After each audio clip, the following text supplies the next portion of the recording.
बेटा आज हमने स्टार्ट करना है स्टेट्स ऑफ मैटर के बारे में।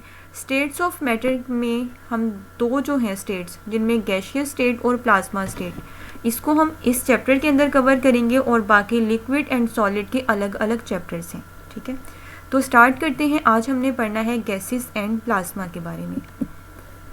जी, तो स्टेट्स ऑफ मैटर में मैटर की जो 3 इम्पॉर्टेंट स्टेट्स होती हैं, जिनमें सॉलिड है, लिक्विड है and gaseous state of matter है।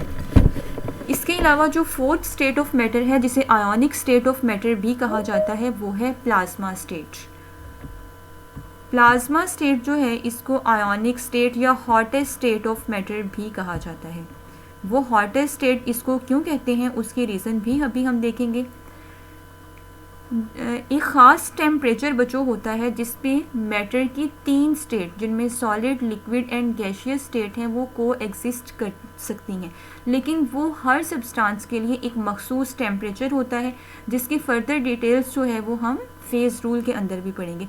तो वाटर के केस में 0.0098 डिग्री सेंटीग्रेड ये वो टेम्परेचर होता है जिस पे डिफरेंट स्टेट्स एग्जिस्ट कर सकती हैं, को एग्जिस्ट कर सकती हैं, जिनमें क्या है कि आप वाटर जो लिक्विड फॉर्म में भी होगा, वाटर गैसियस फॉर्म में यानी वेपर्स के फॉर्म में भी होगा, और आइस यानी सॉलिड के फॉर्म में भी होगा। उसके बाद है plasma state. It is the gaseous mixture of electrons and positive ions existing at extremely high temperature. आपके पास है एक मैटर सॉलिड स्टेट में, आप उसको हीट करते हैं, वो सॉलिड किस में कन्वर्ट हो जाएगा, उसमें इंटरमोलिकुलर फोर्सेस वीक हो जाएंगे, वो लिक्विड में कन्वर्ट हो जाएगा। आप उसको फर्दर हीट करेंगे, इंटरमोलिकुलर फोर्सेस मज़ीद वीक हो जाएंगे और वो गैसियस फॉर्म में कन्वर्ट हो जाएगा। अब जब आप उस गैस को मज़ीद हीट करेंगे, फिर क्या चेंज आएगा उसमें, फिर ये होगा कि उसके वैलेंस शेल से इलेक्ट्रॉन्स रिमूव होना स्टार्ट हो जाएंगे। अब वो वैलेंस शेल से जब इलेक्ट्रॉन निकलेगा तो उस एटम के ऊपर चार्ज कौन सा आ जाएगा, पॉजिटिव आ जाएगा।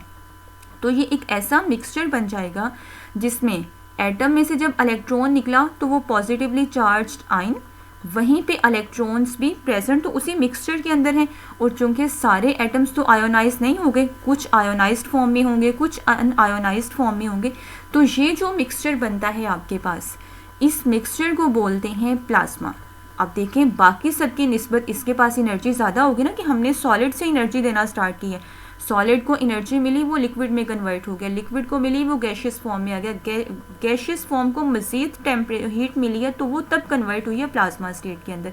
इसलिए इसको हॉटेस्ट स्टेट ऑफ मैटर भी कहा जाता है, या ionic state of matter. Ionic state इसलिए कह रहे हैं कि इसके अंदर आयंस प्रेजेंट होते हैं, पॉजिटिवली चार्ज न्यूक्लियाई भी प्रेजेंट है और इलेक्ट्रॉन्स भी वहीं पर प्रेजेंट है। तो इस मिक्सचर को, जिसमें न्यूट्रल पार्टिकल्स भी हैं, इलेक्ट्रॉन्स भी हैं, पॉजिटिवली चार्ज्ड आयंस भी हैं, इस मिक्सचर को हम बोलते हैं प्लाज्मा स्टेट ऑफ मैटर। उसके बाद एक 4th स्टेट भी डिस्कवर हुई है, लेकिन अभी इसकी प्रॉपर्टीज़ को बहुत वास्टली स्टडी नहीं किया जाता। इसे बोलते हैं सिंगल सुपर एटम स्टेट। इसमें ये होता है कि अगर टेम्परेचर को बहुत ज़्यादा लो कर दिया जाए, मतलब एक्सट्रीमली लो अगर आप टेम्परेचर को करेंगे, तो जितने भी एटम्स हैं इस यूनिवर्स के अंदर, वो सारे अपनी आइडेंटिटी लूज़ कर देंगे, और लूज़ करने के बाद वो एक कंडेंस स्टेट में एक सिंगल एंटिटी की फॉर्म में आ जाएंगे, और उस सिंगल एंटिटी को कहा जाता है सिंगल सुपर एटम। यानी ये मैटर की कोल्डेस्ट स्टेट है। जैसे प्लाज्मा हॉटेस्ट स्टेट है, तो वैसे ही सिंगल सुपर एटम स्टेट जो है, ये कोल्डेस्ट स्टेट ऑफ मैटर भी है। हमने इस चैप्टर में पढ़ना है गैसेस के बारे में एंड प्लाज्मा के बारे में। तो स्टार्ट करते हैं गैसेस से। गैसेस की प्रॉपर्टीज़ की बात करें तो उसमें सबसे पहले है एक्सपेंशन। गैसेस के अंदर एक्सपेंड करने की एबिलिटी होती है, क्योंकि हमें पता है कि गैसेस की कोई फिक्स शेप या वॉल्यूम नहीं होता। आपके पास एक कंटेनर है, उस कंटेनर में जितनी जगह अवेलेबल है गैसेस उस सारी की सारी स्पेस को ऑक्यूपाई कर लेती हैं, यानी इनके अंदर एक्सपेंड होने की, फैलने की एबिलिटी होती है, ये इंटायर कंटेनर को कवर कर लेती हैं। दूसरी इनकी प्रॉपर्टी होती है कि इनके अंदर कंप्रेसिबिलिटी की एबिलिटी भी होती है। अगर आप प्रेशर अप्लाई करते हैं इनके कंटेनर पे, तो क्या होगा, वॉल्यूम कम होने लग जाएगा। तो यानी ये आप कंप्रेसिबल स्टेट में भी इनको लेके आ सकते हैं, जिसमें प्रेशर इंक्रीज़ होगा, प्रेशर के इंक्रीज़ होने से वॉल्यूम डिक्रीज़ हो जाएगा। थर्ड है डेंसिटी। गैसेस की जो डेंसिटी होती है वो काफ़ी कम होती है। डेंसिटी होती है मैस बाय वॉल्यूम। अब चूंकि गैसेस जो हैं इनके इनका वॉल्यूम हाई ज़्यादा होता है क्योंकि इनके पार्टिकल्स में डिस्टेंस ज़्यादा होता है, तो जब वॉल्यूम ज़्यादा होगा तो डेंसिटी क्या हो जाएगी, कम हो जाएगी। डेंसिटी क्या है, मैस बाय वॉल्यूम, जो जिस बटे के नीचे होती है उसके साथ इन्वर्स रिलेशन होता है। तो जब वॉल्यूम ज़्यादा होगा तो डेंसिटी क्या हो जाएगी, कम हो जाएगी। तो गैसेस की डेंसिटी मैटर की बाकी सारी स्टेट से कम होती है। उसके बाद बात करें अगर डिफ्यूजन की, तो गैसेस के अंदर डिफ्यूजन की एबिलिटी भी होती है, यानी इंटरमिक्सिंग की एबिलिटी भी होती है। अगर आपके पास है एक कंटेनर, उसमें दरमियान में आपने पार्टीशन लगा दिया, पार्टीशन की एक साइड पे आपके पास ऑक्सीजन गैस है, दूसरी साइड पे फर्ज करें हाइड्रोजन है, आप उस पार्टीशन को रिमूव करते हैं तो क्या वो गैसेस अलग अलग रहेंगे, नहीं, वो क्या करेंगे, एक दूसरे में इंटरमिक्स हो जाएंगे और एक होमोजीनियस सॉल्यूशन की फॉर्म में आ जाएंगे। तो इसका मतलब है कि इनके अंदर डिफ्यूजन की एबिलिटी भी होती है। उसके बाद है फ्लूइडिटी, गैसेस के अंदर फ्लो करने की भी एबिलिटी होती है, आप इन्हें एक कंटेनर से दूसरे में कन्वर्ट कर सकते हैं। फ्लूइड के अंदर वैसे भी सिर्फ लिक्विड्स नहीं आते, फ्लूइड जो हैं उनके अंदर दो स्टेट्स ऑफ मैटर इंक्लूड होती हैं, और दो कौन कौन सी होती हैं, एक लिक्विड एक गैसियस स्टेट, ठीक है। तो गैसेस को हम एक कंटेनर से दूसरे में शफल कर सकते हैं।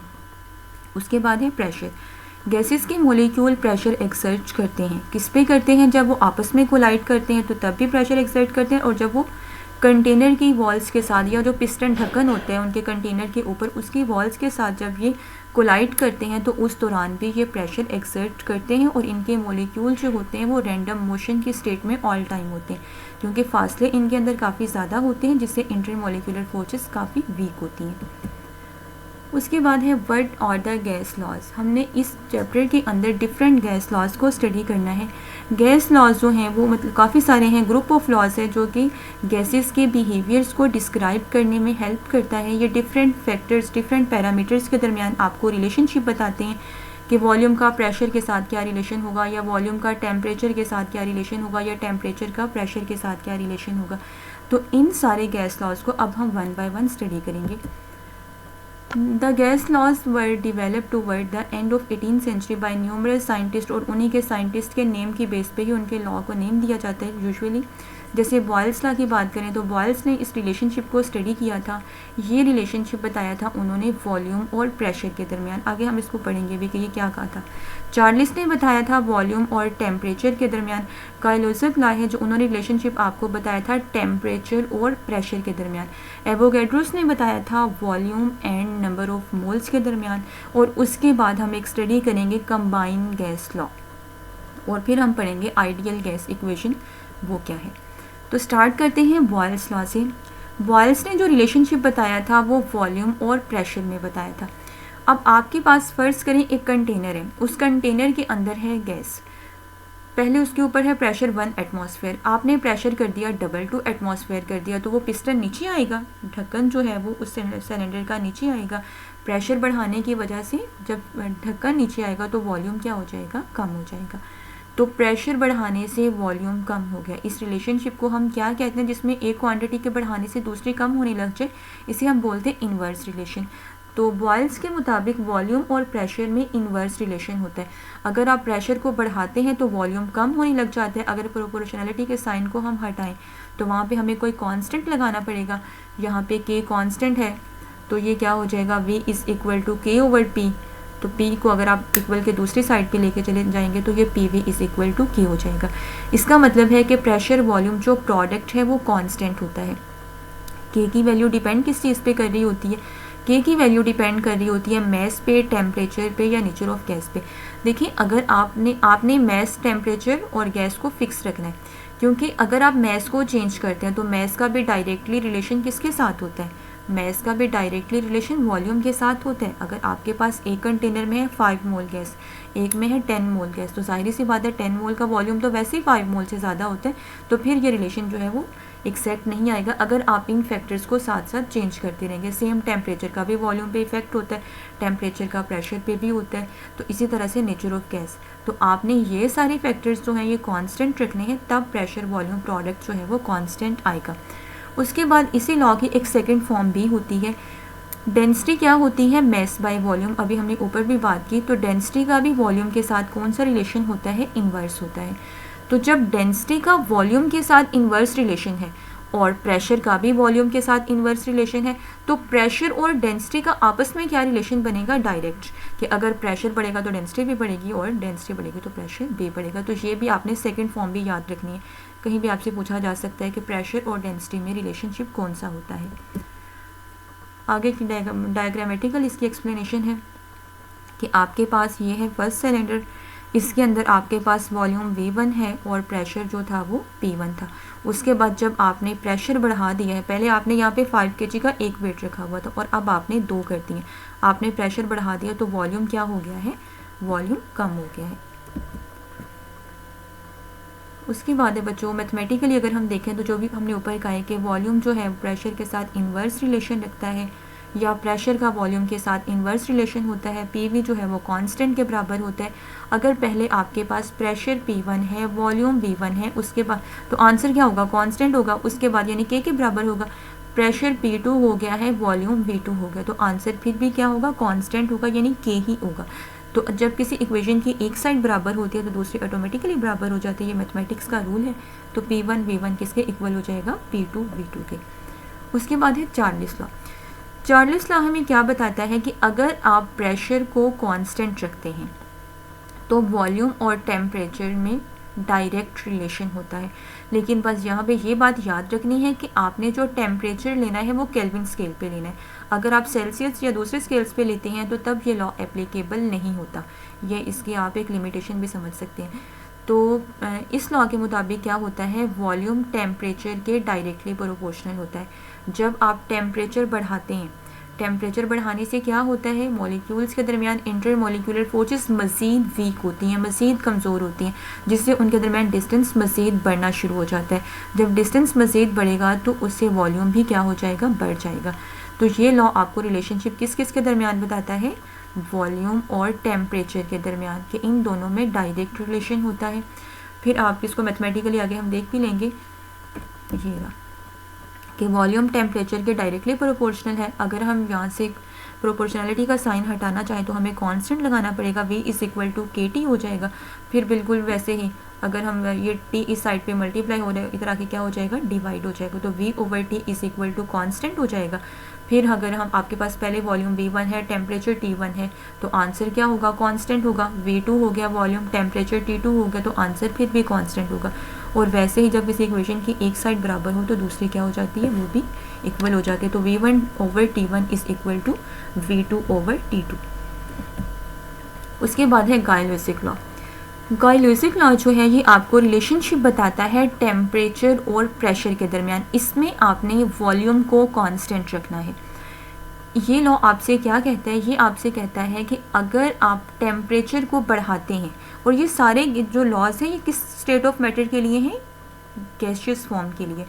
तो जब आपके पास एक गैस है, उस गैस के लिए आप टेम्परेचर को बढ़ाते हैं तो उन मॉलिक्यूल्स की काइनेटिक एनर्जी बढ़ती है, क्योंकि टेम्परेचर डायरेक्टली प्रोपोर्शनल होता है बच्चों काइनेटिक एनर्जी के। जब काइनेटिक एनर्जी बढ़ेगी तो उन मॉलिक्यूल्स की मूवमेंट बढ़ेगी। एनर्जी ड्यू टू मूवमेंट जो होती है, मोशन जो होती है, वो क्या होती है, काइनेटिक एनर्जी होती है। टेम्परेचर बढ़ाने से उनको काइनेटिक एनर्जी ज़्यादा मिले। जब उनकी काइनेटिक एनर्जी हाई हो जाएगी तो वो ज़्यादा टकराएंगे, उनकी कोलिजन जो है वो ज़्यादा हो जाएगी। जब कोलिजन ज़्यादा हो जाएगी तो उसी की वजह से लगने वाला प्रेशर भी ज़्यादा हो जाएगा। यानी जब ये प्रेशर कैसे एक्सर्ट करें, कोलाइड करके प्रेशर एक्सर्ट करें, तो जब कोलिजन का रेट इंक्रीज़ हो जाएगा तो लगने वाला प्रेशर भी इंक्रीज़ हो जाएगा। और ये रिलेशनशिप आपको गाय-लुइसिक ने बताया था, इसे बोलते हैं गाय-लुइसिक लॉ। तो इसके लिए अगर आप मैथमेटिकल फॉर्म डिराइव करेंगे तो ये सिंपल से आपके पास आ जाएगी कि बिल्कुल वैसे जैसे हमने चार्ल्स के लिए की थी, P1/T1 = P2/T2। उसके बाद है ये आपके सामने यहाँ पे डिराइव किया भी हुआ है कि प्रेशर जो है वो टेम्परेचर के डायरेक्टली प्रोपोर्शनल होता है। अगर आप प्रोपोर्शनलिटी के साइन को हटाएंगे तो कांस्टेंट लगाएंगे तो ये क्या हो जाएगा, P = KT हो जाएगा। फिर अगर हम T को दूसरी साइड पे लेके जाएंगे तो डिवाइड हो जाएगा, तो P/T = K1, फिर K2 कर लें उसको, और जिस इक्वेशन की एक साइड बराबर हो दूसरी भी बराबर हो जाएगी, तो P1/T1 किसके इक्वल हो जाएगा, P2/T2 के। उसके बाद है एवोगैड्रोस लॉ। एवोगैड्रोस लॉ ये कहता है आपसे कि अगर नंबर ऑफ मोल्स ज़्यादा होंगे तो गैस का वॉल्यूम भी ज़्यादा होगा।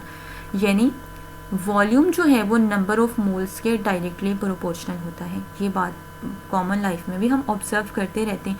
अगर एक सिलेंडर के अंदर है आपके पास 5 मोल गैस और दूसरे में है 10 मोल गैस, तो वॉल्यूम ज़्यादा किसका होगा? जहाँ पे नंबर ऑफ मोल ज़्यादा होंगे। वॉल्यूम होता क्या है? कोई भी चीज़ जो जगह घेरती है वो उसका वॉल्यूम होता है। तो जहाँ पे नंबर ऑफ मोल ज़्यादा होंगे, क्वांटिटी ज़्यादा होगी, कंसनट्रेशन ज़्यादा होगी, तो वहाँ पे वॉल्यूम भी ज़्यादा होगा। अब एवोगैड्रोस ने ये बात थोड़ी मतलब इसी को एक डिफरेंट तरीके से बताया है। बात यही है कि वॉल्यूम जो है वो नंबर ऑफ मोल्स के डायरेक्टली प्रोपोर्शनल होते हैं। उन्होंने आपसे ये कह दिया कि अगर आपके पास आइडियल गैस है और उसके नंबर ऑफ मोल सेम है, यानी आपके पास 2 डिफरेंट आइडियल गैसेस हैं और उनके नंबर ऑफ मोल सेम है, तो उनका वॉल्यूम भी सेम होगा। हम लोगों ने फर्स्ट चैप्टर के अंदर बेसिक कॉन्सेप्ट्स में एक बात की थी मोलर वॉल्यूम की, कि गैसेस के केस में जो मोलर वॉल्यूम होता है यानी उनके 1 मोल का जो वॉल्यूम होता है वो 22.414 डेसीमीटर क्यूब होता है। तो गैसेस के केस में, और गैसेस भी कौन सी? आइडियल गैसेस के केस में, अगर उनके नंबर ऑफ मोल्स बराबर हैं तो उनका वॉल्यूम भी इक्वल होगा। ये बात आपसे कही थी एवोगैड्रोस ने। लेकिन ये किस सूरत में होगा? अगर आप बाकी सारे फैक्टर्स को कांस्टेंट कर देते हैं, आपने उनको फिर चेंज नहीं करना, यानी टेम्परेचर, प्रेशर वगैरह को फिर आपने कांस्टेंट कर देना है। उस फॉर्म में, उस केस में अगर नंबर ऑफ मोल्स इक्वल हैं तो उनका वॉल्यूम भी इक्वल होगा। या वही वाली बात जो मैंने अभी आपसे कही थी कि वॉल्यूम डायरेक्टली प्रोपोर्शनल होता है नंबर ऑफ मोल्स के। अगर इसको आप डिराइव करेंगे तो V1/N1 is equal to V2/N2 वाली फॉर्म आपके पास आ जाएगी। बिल्कुल वैसे कि पहले आप मतलब डायरेक्टली लिख के देख लीजिएगा कि V डायरेक्टली प्रोपोर्शनल है N के। उसके बाद प्रोपोर्शनलिटी का साइन आप हटाएंगे तो आपको वहाँ पे कांस्टेंट लगाना पड़ेगा, तो V is equal to KN हो जाएगा। और फिर जब आप N को दूसरी साइड पे लेके आएंगे तो वो डिवाइड हो जाएगा, तो V/N जो है वो कांस्टेंट के बराबर आ जाएगा। ठीक है। उसके बाद है कंबाइंड गैस लॉ। तो जो अब तक हमने गैस लॉज पढ़े हैं उनमें से 3 गैस लॉज को हमने यूज़ करना है कंबाइंड गैस लॉ में। कंबाइंड गैस लॉ में और आइडियल गैस इक्वेशन में थोड़ा सा फ़र्क है। जब हम कंबाइंड गैस लॉ की बात करते हैं तो इसमें जिन 3 लॉज को हम कंबाइन करते हैं वो है Charles law, Boyle's law and Gay Lussac's law. जब हम आइडियल गैस इक्वेशन की बात करते हैं तो वहाँ पे जिन गैस लॉज को हम कंबाइन करते हैं वो होते हैं बच्चों Charles law, Boyle's law and Avogadro's law. मतलब गाइलोसिक की जगह पे वहाँ पे एवोगैड्रोस लॉ आ जाएगा। तो अगर इन तीनों गैस लॉज को कंबाइन करेंगे और ये बड़ी सिंपल सी आपके पास फॉर्म आ जाएगी, बड़ी डेरिवेशन भी बड़ी सिंपल सी है इसकी कि PV/T is equal to constant. आप इनको अलग, पहले तीनों को अलग अलग लिख के रख लीजिएगा। एक को इक्वेशन 1 कह दीजिएगा, एक को इक्वेशन 2, एक को इक्वेशन 3, और फिर तीनों को क्लब किया करिएगा तो ये आपके पास फॉर्म आ जाएगी। इसके मुताबिक क्या है कि PV/T जो है इसका जो आंसर आएगा वो कांस्टेंट आएगा। तो पहले अगर आपके पास है pressure P1, volume V1 over temperature T1, तो आंसर क्या होगा? कांस्टेंट होगा। फिर आपका प्रेशर आपने बढ़ाया, कम किया, जो भी किया, प्रेशर P2 हो गया, वॉल्यूम भी उसी प्रेशर के लिहाज से चेंज हो जाएगा, वॉल्यूम V2 हो जाएगा और टेम्परेचर T2 हो जाएगा।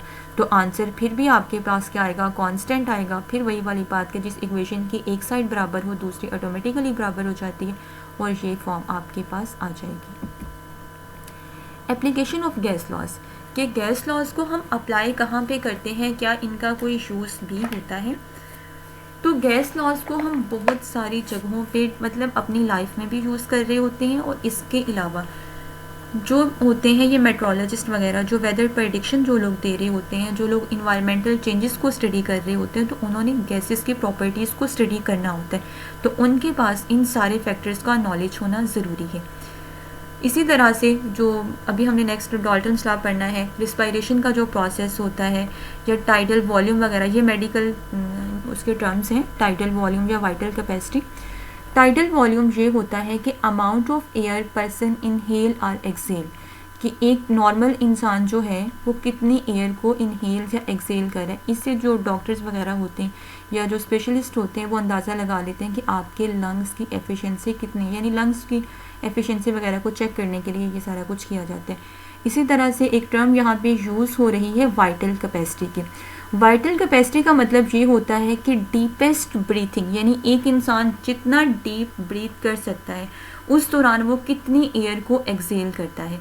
तो इससे भी साइंटिस्ट को अंदाज़ा हो जाता है कि लंग्स जो हैं वो किस हद तक एफिशिएंट हैं उस पर्सन के। तो इन सारी चीज़ों के लिए उनके पास इन सारे फैक्टर्स का नॉलेज होना ज़रूरी है।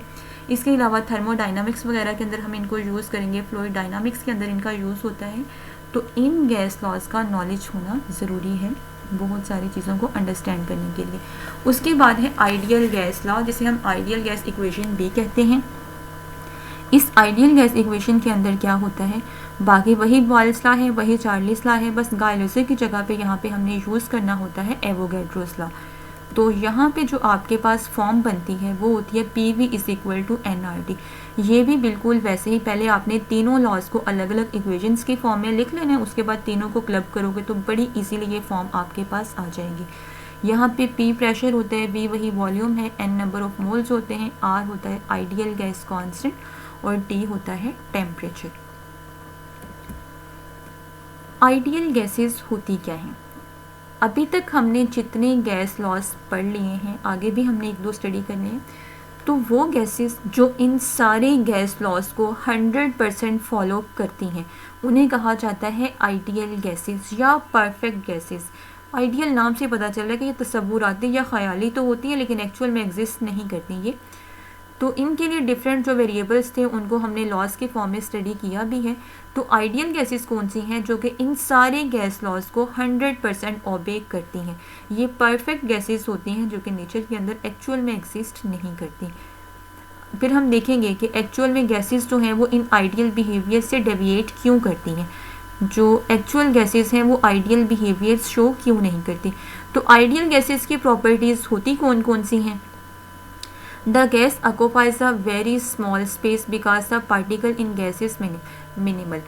देखिए आइडियल गैसेस वो होती हैं कि अब एक वॉल्यूम ना दो तरह का होता है। एक होता है ऑक्युपाइड वॉल्यूम, कि आपने एक कंटेनर में गैस को फिल किया तो जितना वॉल्यूम उनको अवेलेबल था वो सारे के सारे को ऑक्युपाई कर लेंगे, ये उनका ऑक्युपाइड वॉल्यूम है। दूसरा होता है एक्चुअल वॉल्यूम। एक्चुअल वॉल्यूम ये होता है कि आप प्रेशर अप्लाई करते जाएं, एट द एंड वो कितने वॉल्यूम में आ सकती हैं, ये होता है उनका एक्चुअल वॉल्यूम। तो आइडियल गैसेस का जो एक्चुअल वॉल्यूम होता है वो बहुत ही कम होता है। अब आगे हमने एक थ्योरी पढ़नी है, काइनेटिक मॉलिक्यूलर थ्योरी। उस थ्योरी के मुताबिक तो एक्चुअल वॉल्यूम जो है वो इनका नेग्लिजिबल होता है, लेकिन वॉल्यूम चूंकि हम नेग्लिजिबल कह नहीं सकते, यानी नेग्लिजिबल का मतलब है कि नज़रअंदाज कर देने के काबिल इतना कम होता है। लेकिन अगर हम नेग्लिजिबल की टर्म यूज़ करेंगे तो वो रॉन्ग है, वो इस तरह से रॉन्ग है कि वॉल्यूम कभी नेग्लिजिबल नहीं हो सकता।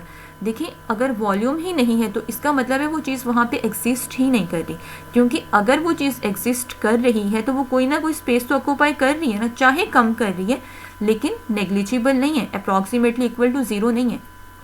दूसरी इनकी जो प्रॉपर्टी होती है आइडियल गैसेस की कि इनके अंदर अट्रैक्टिव फोर्सेस नहीं होती, इसलिए इनके पार्टिकल्स कोलाइड करते हैं और वो कोलिशन भी परफेक्टली इलास्टिक होती है। इलास्टिक कोलिशन वो होती है जिसमें एनर्जी और मोमेंटम कंजर्व रहते हैं, लेकिन एक्चुअल में जब गैसेस कोलाइड करती हैं तो तब ये चीज़ें कंजर्व नहीं रहती। एक्चुअल के अंदर तो बहुत सारे पैरामीटर्स इन्वॉल्व हो रहे होते हैं ना, कि जब मॉलिक्यूल्स कोलाइड करेंगे तो कुछ एनर्जी शफल हो जाएगी, लेकिन कुछ एनर्जी हीट एनर्जी वगैरह के फॉर्म में वेस्ट भी हो जाएगी, यानी दूसरी फॉर्म्स में कन्वर्ट हो जाएगी। तो लेकिन आइडियल गैसेस के केस में उनकी जो कोलिशन होती है वो परफेक्टली इलास्टिक होती है।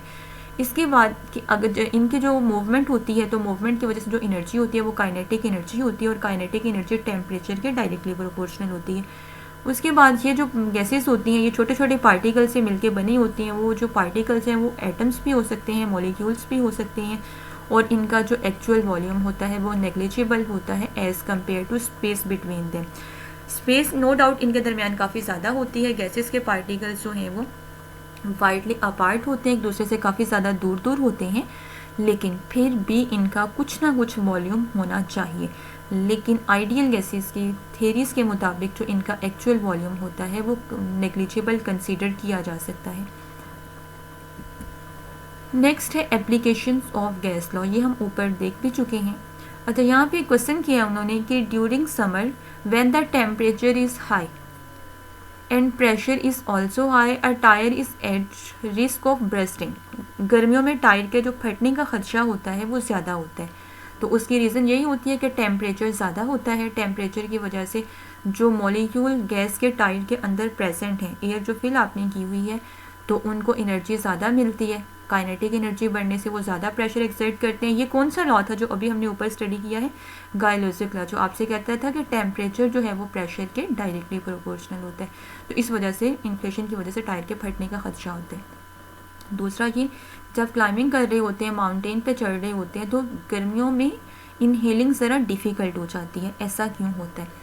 ऐसा इसलिए होता है बच्चों कि गर्मियों में जब टेम्परेचर ज़्यादा होता है, टेम्परेचर के ज़्यादा होने से गैसेस के जो पार्टिकल्स हैं उनके दरमियान डिस्टेंस भी ज़्यादा होने लग जाता है। तो एक स्पेसिफिक यूनिट एरिया अगर आप कंसीडर करें तो उसके अंदर देखें, जब वॉल्यूम ज़्यादा हो होगा तो इसका मतलब यह है कि गैसेस के मॉलिक्यूल एक दूसरे से ज़्यादा दूर हो जाएंगे। जब मॉलिक्यूल ज़्यादा दूर हो जाएंगे तो पहले फॉर एग्ज़ाम्पल उस एक स्पेसिफिक एरिया के अंदर 10 जो मॉलिक्यूल्स थे वो गैस के मौजूद थे, लेकिन जब डिस्टेंस ज़्यादा होगा तो उसी एरिया के अंदर फॉर एग्जांपल 8 मॉलिक्यूल जो है वो ऑक्सीजन के प्रेजेंट है, तो वहाँ पे नंबर ऑफ़ ऑक्सीजन मॉलिक्यूल्स भी कम हो जाएंगे अगर डिस्टेंस ज़्यादा हो जाएगा। तो इस तरह से फिर इनहेलिंग डिफ़िकल्ट होती है। दूसरी बात कि जैसे जैसे हम ऊपर की तरफ जा रहे होते हैं, एयर का प्रेशर वैसे ही डिक्रीज़ हो रहा होता है, इस वजह से भी कंसनट्रेशन ऑक्सीजन की डिक्रीज़ हो रही होती है, तो इस वजह से भी ब्रीथिंग डिफ़िकल्ट हो जाती है।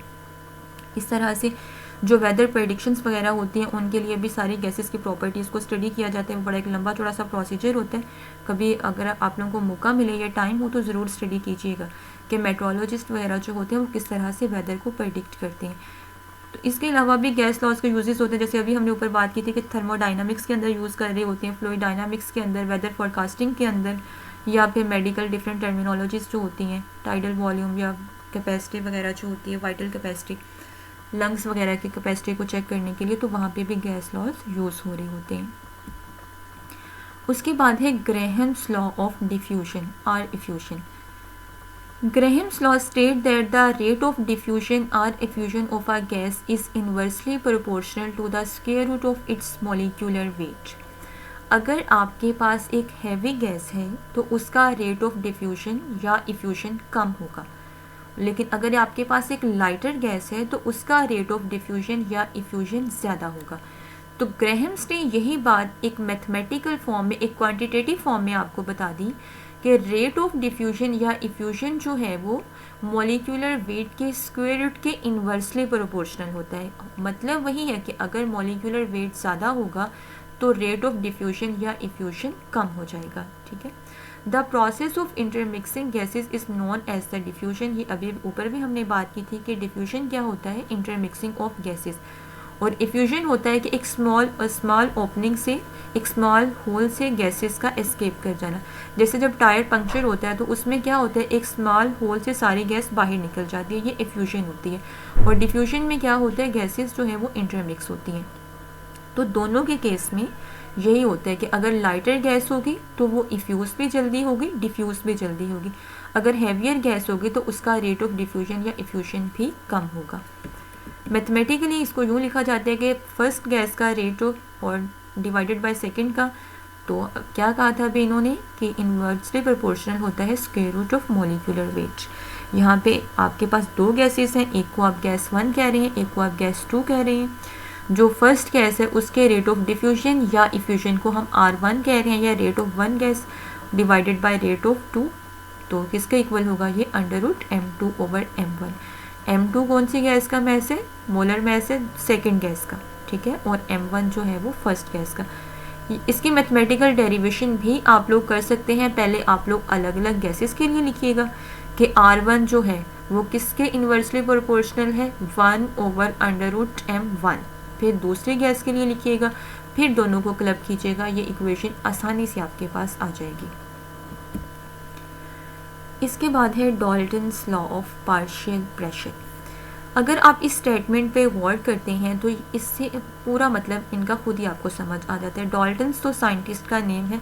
Law of partial pressure, partial pressure का मतलब क्या होता है, पार्शियल वर्ड जो है वो पार्ट से लिया गया। पार्ट का मतलब होता है हिस्सा।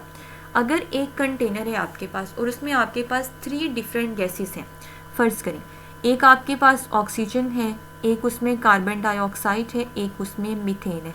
अब तीनों गैसेस ही प्रेशर एक्सर्ट कर रही होंगी, तो उस कंटेनर के अंदर लगने वाला टोटल प्रेशर कितना होगा? उसमें कार्बन डाइऑक्साइड के पार्ट का प्रेशर भी होगा, ऑक्सीजन के पार्ट का प्रेशर भी होगा, मीथेन के पार्ट का प्रेशर भी होगा। तो यही बात आपको बताई थी डाल्टन्स ने कि अगर आपके पास कंटेनर में डिफरेंट गैसेस हैं तो उसके अंदर लगने वाला टोटल प्रेशर उन सारी गैसेस के पार्शियल प्रेशर्स के सम के बराबर होगा। जैसे ये आपके पास है एक कंटेनर, फर्स्ट के अंदर एक गैस है, दूसरे के अंदर मतलब जिसके पार्टिकल्स को, जिसके मॉलिक्यूल्स को येलो कलर के साथ रिप्रेजेंट किया है। सेकेंड के अंदर जो गैस है उसके जो पिंक कलर के मॉलिक्यूल आपको नज़र आ रहे हैं, उसके बाद आपने इन दोनों को मिक्स कर दिया।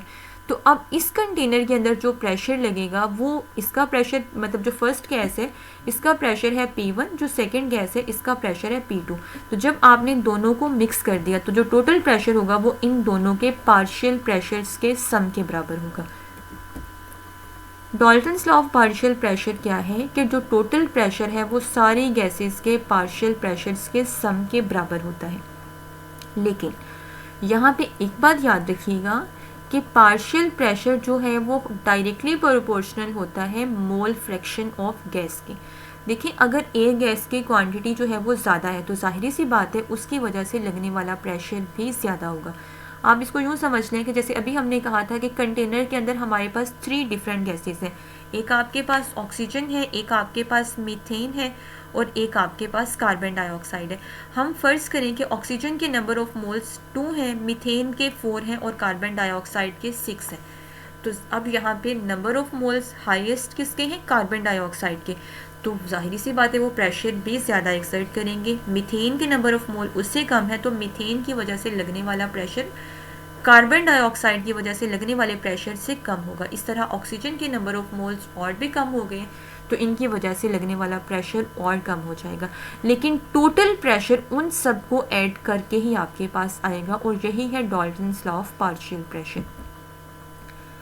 Dalton's law of partial pressure जो है वो सारी गैसेस पे अप्लाई नहीं होता। इसके लिए एक स्पेसिफिक चीज़ ये होती है कि जो आपके कंटेनर में गैसेस हैं वो नॉन रिएक्टिंग होनी चाहिए, उनको आपस में रिएक्शन नहीं करना, क्योंकि जब वो आपस में रिएक्ट कर जाएंगे तो फिर तो वो किसी नए कंपाउंड में कन्वर्ट हो जाएंगे ना। तो अब हो सकता है कि बनने वाला जो कंपाउंड है वो गैशियस फॉर्म में हो ही ना, वो लिक्विड स्टेट में हो, और या अगर गैशियस फॉर्म में भी है तो अब उसका प्रेशर अलग होगा।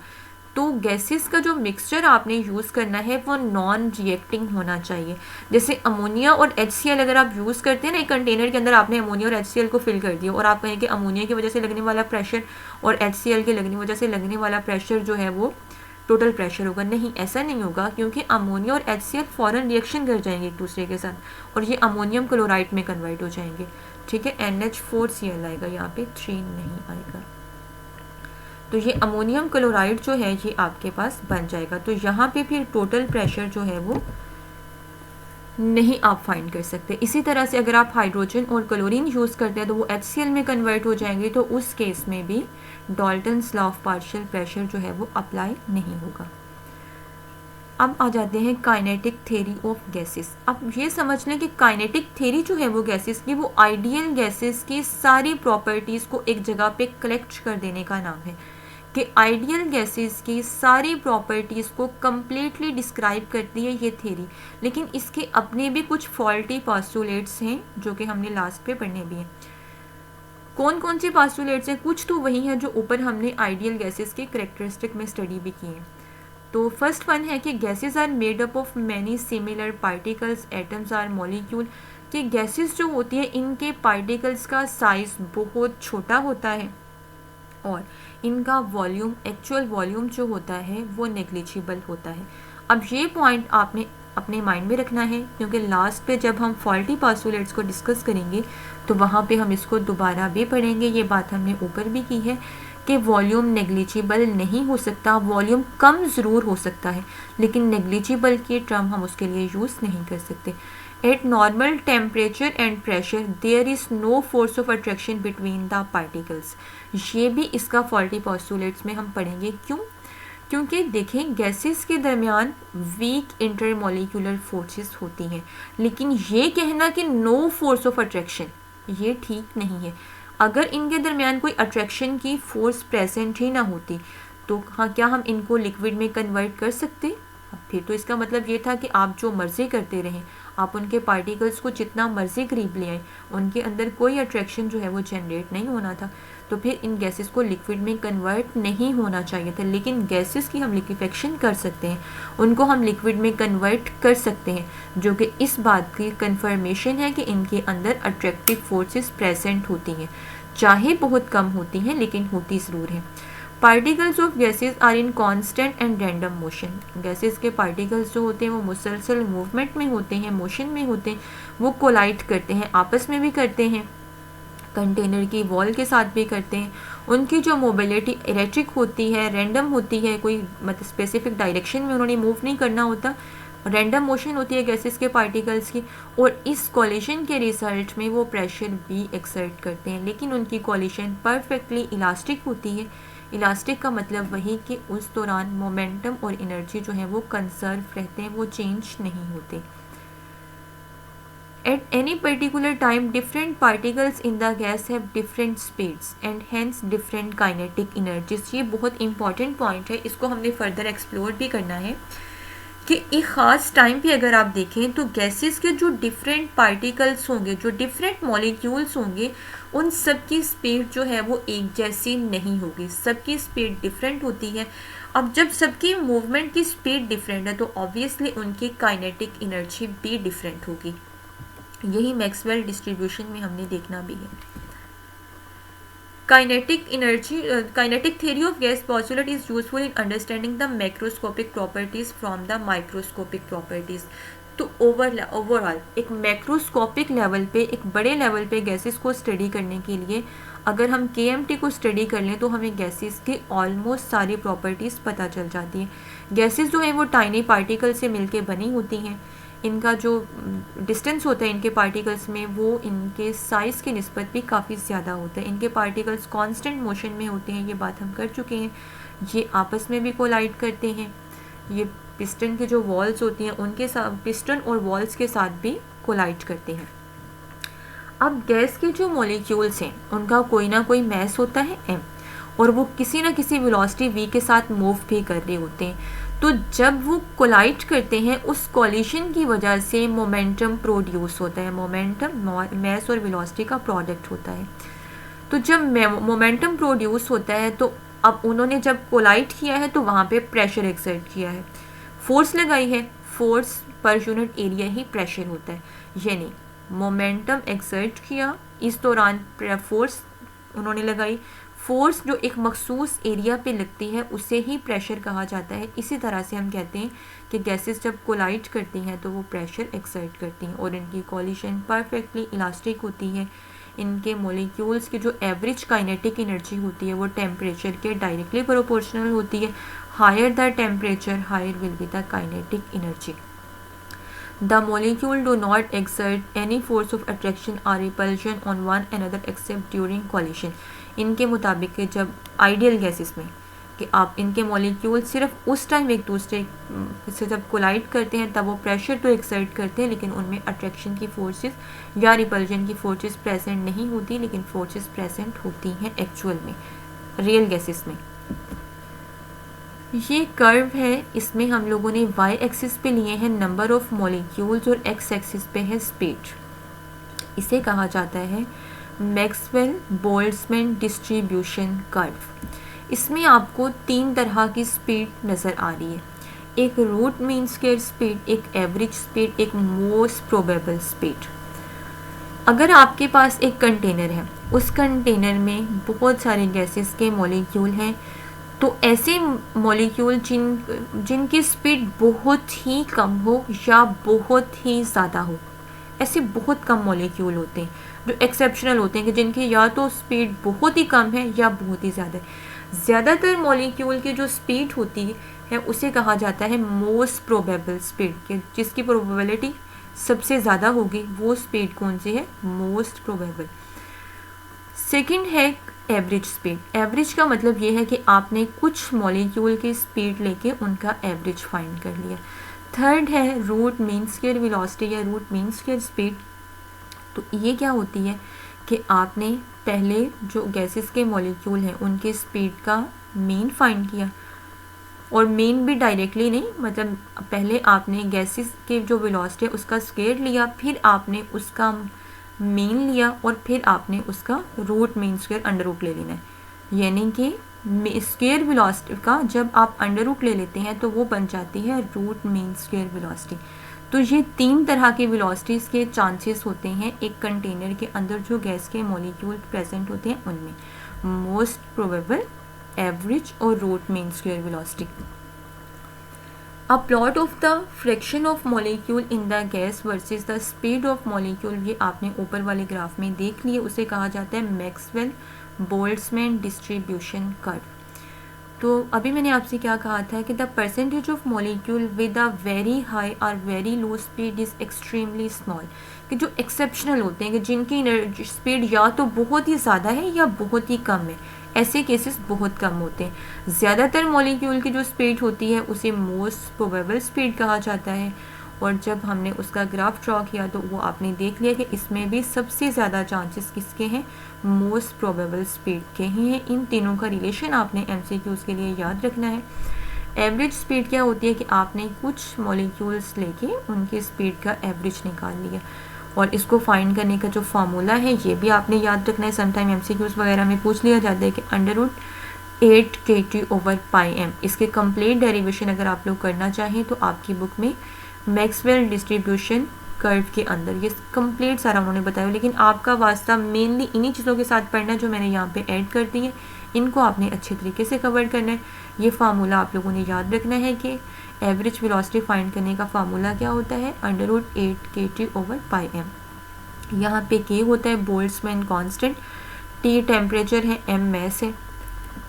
सेकंड है रूट मीन स्क्वायर वेलोसिटी, इसको फाइंड करने, रूट मीन स्क्वायर वेलोसिटी वही कि पहले आप लोगों ने वेलोसिटी का स्क्वायर लेना है, फिर आपने मीन लेने के बाद अंडर रूट ले लेना है उसका, और ये आपके इसका फार्मूला होता है √kT/m इसको। और यहाँ पे भी के जो है वो बोल्ट्जमैन कांस्टेंट है, टी टेम्परेचर है, और m मैस होता है। ये रेशो MCQs के लिए इम्पॉर्टेंट है, इसको याद रखिएगा कि मोस्ट प्रोबेबल और एवरेज और रूट मीन स्क्वायर स्पीड के दरमियान क्या रिलेशन होता है, रेशो होती है 1:1.128:1.224। तो इसमें से सबसे आप लोगों ने ये जो रिलेशनशिप MCQs के लिए लाजमी याद रखना है, ये अक्सर पूछ लिया जाता है। चलिए नेक्स्ट है काइनेटिक गैस इक्वेशन, ये इक्वेशन भी याद रखनी है, इससे हम सारे गैस लॉज डिराइव भी कर सकते हैं। होती क्या है, ये मैथमेटिकल इक्वेशन है जो कि डिफरेंट फैक्टर्स के दरमियान आपको रिलेशनशिप बता रही होती है। PV = 1/3 mNc/2। P यहाँ पे वही प्रेशर है, V वॉल्यूम है, 1/3 वैसे कांस्टेंट नंबर है, m मैस है, n जो है वो नंबर ऑफ मॉलिक्यूल्स है, और c/2 वही रूट मीन स्क्वायर वेलोसिटी होती है। उसके बाद है critical temperature and liquefaction of gases. Gases के पार्टिकल्स के दरमियान है डिस्टेंस काफ़ी ज़्यादा, आपने इंक्रीज़ कर दिया प्रेशर को, आप प्रेशर को इंक्रीज़ करेंगे तो वॉल्यूम कम होगा, वॉल्यूम कम होगा तो गैसेस के मॉलिक्यूल एक दूसरे के करीब आएंगे। उसके बाद आपने टेम्परेचर कम करना स्टार्ट कर दिया, जब आप टेम्परेचर भी कम करोगे तो मॉलिक्यूल्स की काइनेटिक एनर्जी भी कम हो जाएगी। जब काइनेटिक एनर्जी भी कम हो जाएगी तो वो पार्टिकल और ज़्यादा करीब आने लग जाएंगे, और जब पार्टिकल्स करीब आएंगे तो उनमें इंटरमॉलिक्यूलर फोर्सेस बढ़ने लग जाएंगे, और वो जो गैस होगी वो लिक्विड में कन्वर्ट हो जाएगी। वो टेम्परेचर जिस पे ये गैस लिक्विड में कन्वर्ट होती है उसे कहा जाता है क्रिटिकल टेम्परेचर, और इस दौरान जो प्रेशर अप्लाई किया जाता है उसे कहा जाता है क्रिटिकल प्रेशर। और इन क्रिटिकल कंडीशंस में जब टेम्परेचर भी क्रिटिकल है, प्रेशर भी क्रिटिकल है, तो जो वॉल्यूम होता है वो उसको हम बोलते हैं क्रिटिकल वॉल्यूम। और ये हर गैस के लिए मखसूस टेम्परेचर होता है क्रिटिकल टेम्परेचर। जैसे कार्बन डाइऑक्साइड के लिए 31.1 डिग्री सेंटीग्रेड होता है। अगर टेम्परेचर इससे थोड़ा सा भी हाई होगा तो वो गैस लिक्विड में कन्वर्ट नहीं होगी। लिक्विफेक्शन ऑफ गैसेस जो हैं उसमें दो मेन फैक्टर्स होते हैं, एक प्रेशर और एक टेम्परेचर। प्रेशर को हम इंक्रीज़ करते हैं। प्रेशर को इंक्रीज़ करने का मतलब ही क्या होता है, मॉलिक्यूल्स के दरमियान अट्रैक्शन को बढ़ाना। टेम्परेचर को हम डिक्रीज़ करते हैं। टेम्परेचर को डिक्रीज़ करने का मतलब होता है कि हमने काइनेटिक एनर्जी को कम करना है। काइनेटिक एनर्जी को कम करेंगे तो पार्टिकल्स करीब करीब आएंगे, जिससे उनमें इंटरमॉलिक्यूलर फोर्सेस बढ़ेंगे, और इंटरमॉलिक्यूलर फोर्सेस बढ़ने की वजह से मैटर की जो स्टेट है वो कन्वर्ट हो जाएगी, फेस ट्रांजिशन हो जाएगी, वो गैसियस फेज से लिक्विड में आ जाएगा। इसके अलावा भी गैसेस को लिक्विड में कन्वर्ट करने के लिए कुछ टेक्निक्स यूज़ की जाती हैं, जैसे हम कूलिंग फ्रीजिंग मिक्सचर की मदद से करवाते हैं, या लिंड्स मेथड है जो जाउल थॉमसन इफेक्ट पे बेस करता है। जाउल थॉमसन इफेक्ट आपसे क्या कहते हैं कि अगर एक गैस आपके पास हाईली कंप्रेस्ड स्टेट में है, कि एक गैस पे आपने बहुत ज़्यादा प्रेशर एक्सर्ट करने के बाद एकदम उस प्रेशर को रिलीज़ कर दिया है, तो वो कूलिंग कॉज करेगा और इससे वो गैस जो है वो लिक्विड में कन्वर्ट हो जाएगी। ऊपर हमने पढ़ी थी काइनेटिक मॉलिक्यूलर थ्योरी, अब हमने उनके फॉल्टी पोस्टुलेट्स पढ़ने हैं। तो वंडर वाले ही बताया कि गैसेस रियल जो हैं वो आइडियल बिहेवियर से क्यों डेविएट करती हैं। उन्होंने कहा कि इसकी मेन रीज़न है KMT के यानी काइनेटिक मॉलिक्यूलर थ्योरी के दो फॉल्टी पोस्टुलेट्स। वो कौन कौन से हैं फॉल्टी पोस्टुलेट्स? पहला तो ये कि देयर आर नो अट्रैक्टिव और repulsive forces between molecules of an ideal gas. जैसे अभी हमने ऊपर कहा कि हम गैस को लिक्विड में कन्वर्ट कर सकते हैं, तो गैस को लिक्विड में कन्वर्ट करने का मतलब ही यही है कि हमने इंटरमॉलिक्यूलर फोर्सेस को बढ़ाया है। तो पहले से मौजूद थी तो बढ़ाया है ना। दूसरा कि volume of molecule, volume of gas molecule is negligible as compare to the volume of the container, के जो कंटेनर का वॉल्यूम था, जो उनका ऑक्यूपाइड वॉल्यूम था, उसके मुकाबले में जो गैस का एक्चुअल वॉल्यूम है वो नेग्लिजिबल है, और वॉल्यूम नेग्लिजिबल नहीं हो सकता। इसलिए नहीं हो सकता कि वॉल्यूम नेग्लिजिबल है तो वो चीज़ एग्जिस्ट ही नहीं कर रही, और अगर वो चीज़ एग्जिस्ट ही नहीं कर रही तो इसका मतलब है वो गैस वहाँ पे प्रेजेंट ही नहीं है। तो वॉल्यूम कम ज़रूर हो सकता है लेकिन नेग्लिजिबल नहीं। ये इंटरव्यूज़ में अक्सर पूछा जाता है कि KMT के फॉल्टी पोस्टुलेट्स क्या हैं, या गैसेस जो हैं वो क्यों डेविएट करती हैं आइडियल बिहेवियर से।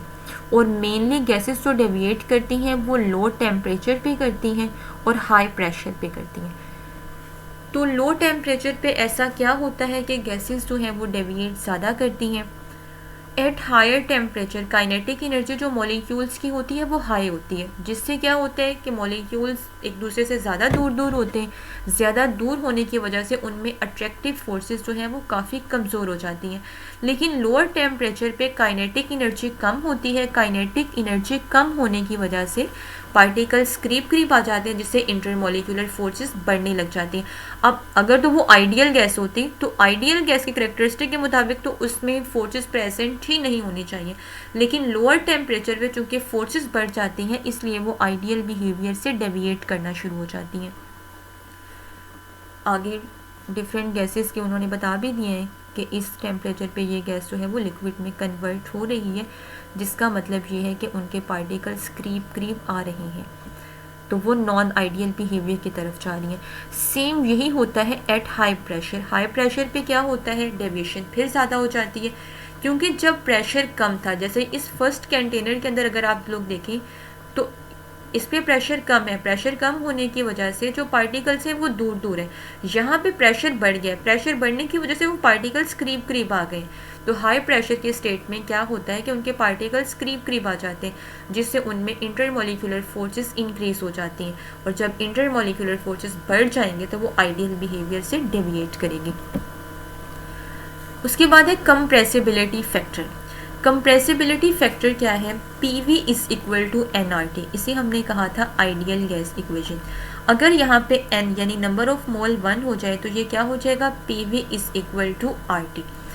PV ओवर RT जो है इस फैक्टर को कहा जाता है compressibility factor. PV over RT ideal gases के केस में कांस्टेंट होता है, 1 के इक्वल आता है, लेकिन एक्चुअल में गैसेस चूँकि आइडियल बिहेवियर से डेविएट करती हैं, मतलब ये ग्राफ अगर आप देखें तो आइडियल केस में PV ओवर RT का जो फैक्टर है आप वो आना चाहिए 1 के इक्वल, वो कांस्टेंट रहना चाहिए। लेकिन जब हमने एक्चुअल में कुछ गैसेस के लिए ये कर्व्स ड्रॉ किए तो एक्चुअल में गैसेस इससे डेविएट करती हैं। वो डेविएशन की रीज़न हम देख चुके हैं कि इंटरमोलिकुलर फोर्सेस उनमें होती हैं, इस तरह से उनका वॉल्यूम। तो ये भी एक डिफ्रेंशिएशन का फैक्टर है। अगर आपसे पूछा जाए कि आइडियल और नॉन आइडियल गैसेस में आप फ़र्क कैसे कर सकते हैं, तो आइडियल गैसेस के केस में उनका कंप्रेसिबिलिटी फैक्टर यानी PV/RT का जो आंसर होता है वो यूनिटी होता है, वो 1 के इक्वल आता है। लेकिन रियल में ऐसा नहीं होता। रियल में गैसेस आइडियल बिहेवियर से डेविएट